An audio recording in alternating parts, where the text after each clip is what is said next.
This is the Lone Crater YouTube. We hope this video helps.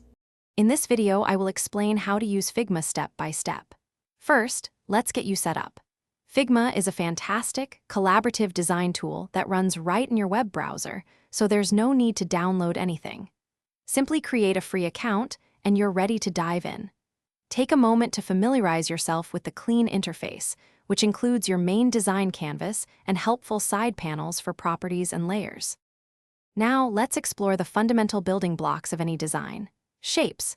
You'll find tools to draw rectangles, circles, and lines easily. On the right-hand panel, you can precisely adjust their dimensions, change colors, and even add effects.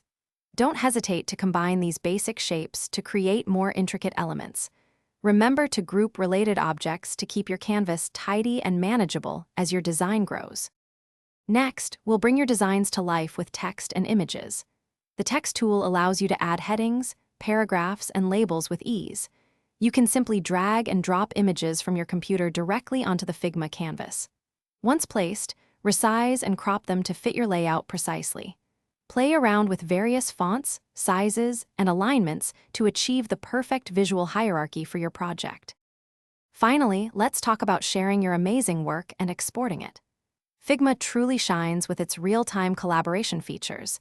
You can invite team members to view, comment, or even edit your project simultaneously. When your design is ready, you can easily export it in popular formats such as PNG, JPG, or SVG.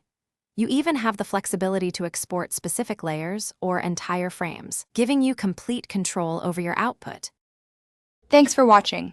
Consider subscribing if we helped you.